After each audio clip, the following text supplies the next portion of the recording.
সকালবেলা আমি ঘুমাচ্ছিলাম, ঘুম থেকে তুলে বললো চলো হাঁটে যাবো। আমরা যাবো এখন হাটে। তো হাটে যাওয়ার সময় আমার বরের কাছে টাকা নেই, এটিএমে গেছে টাকা তুলতে। যে এটিএম রাস্তায় অনেক খুঁজে খুঁজে পাওয়া গেছে, ব্যাঙ্ক অফ বরোদা, এর ভেতরে গেছে পয়সা তুলতে। এটিএম থেকে বেরিয়ে বলছে এটিএমে টাকা নেই, মানে কি বলবো। তারপরে কি করা যাবে, তো আমরা বেরিয়ে গেছি যাওয়ার উদ্দেশ্যে। তারপরে তো হাটে আসতে কত রকমের পাখি দেখে নিলাম। এখান থেকে আমি অনেক পাখি কিনে নিয়ে গেছি, খাঁচা, এখানে গিনিপিগ, খরগোশ সবই পাওয়া যায়। গিনিপিগ কিনে দিতে বলেছিলাম, দেয়নি। এখানে তো দেখছিলাম গাড়ি করে ফলও বিক্রি হচ্ছে, এখানে নানা রকমের পায়রা ছিল। এখানে অ্যাকোরিয়াম দেখছিলাম, কারণ আমার অ্যাকোরিয়ামটা ছোট হয়ে গেছে। এখানে অ্যাকোরিয়াম সাজানোর জিনিসপত্র ছিল। তারপর একটা জাল নিয়ে নিলাম। এই দেখো, এগুলো হচ্ছে হাত দিলে যেই মাছগুলো ফুলে যায় ওরকম। আর এই দেখো, এই মাছগুলোর আমি নাম তো জানি না, কিন্তু আমার কাছে আছে। এটা হচ্ছে সাপ মাছ, মানে আমি বলি আর কি, জানি না এটাকে কী মাছ বলে। এখানের ভেতরে তো অনেক রকমের গোল্ড ফিশ ছিল। এখানে কত কালারিং ফাইটার মাছ ছিল। এখান থেকে আমরা 4টে ফাইটার মাছ নিয়েছিলাম। তারপর এখান থেকে শুরু হচ্ছে ফুলের গাছ। এখানে দেখো কত রকমের জবা ফুলের কালেকশনগুলো দেখো। এই গাছগুলো আমার কাছে আছে, আমি বসিয়েছিলাম, এখনও ফুল দেয়নি, তো কবে দেবে জানি না। এখানেও জবা ফুলের গাছ ছিল, নানা রকমের গাছ, অনেক কিছু এখানে পাওয়া যায়। এখানে নানা ধরনের গাছের দানাও পাওয়া যায়।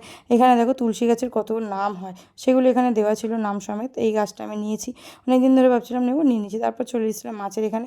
মাছগুলো দেখো কত বড় বড়। এই মাছগুলো আমার কাছে রয়েছে, কিন্তু ছোটোগুলো রয়েছে, বড়গুলো নেই। আমার ছোটো অ্যাকোরিয়াম, তো এত বড় মাছ রাখা যাবে না। তুই মাছগুলো দেখলে কত বড় বড়, বড় অ্যাকোরিয়ামে দেখতে ভালো লাগবে। এখানে ছিল লাল মাছ আর একটা কালো মাছ। এই মাছ একটা একটা করে আমি নিয়েছি।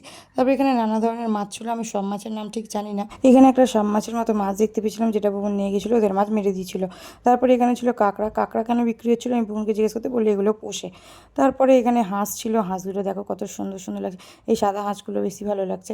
এখানে নানা ধরনের পায়রা। এই পায়রাগুলো আমার ছিল, কিন্তু আমাদের মানে কিসে খেয়ে নিয়েছিল কি বলবো। আর এখানে ইঁদুরও বিক্রি হচ্ছিল। এখানে নানা ধরনের খাঁচা তো পাওয়া যায়। খাঁচা আমি কিনবো কিনবো করে গেছি, কিন্তু অন্য কিছু কিনে নিয়ে চলে এসেছি। এখানে ছিল সাদা ডগি। তারপর ছিল এই পাখিগুলো। এই পাখিগুলো আমার খুব পছন্দ। তারপরে তো আমরা বেরিয়ে গেলাম বাড়ি যাওয়ার উদ্দেশ্যে। বোন বললো চলো তোমাকে একটা জায়গা থেকে নিয়ে যাবো, এটা হচ্ছে হাতিবাগান।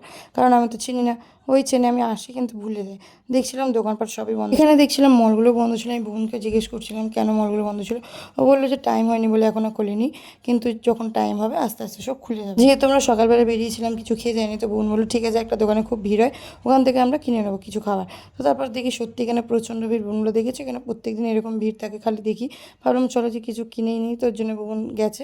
আমি এক সাইডে দাঁড়িয়েছিলাম, মিনিমাম আমি এখানে 1 থেকে 1.5 ঘন্টা দাঁড়িয়েছিলাম। তারপর বোন খাবার নিয়ে এসেছে।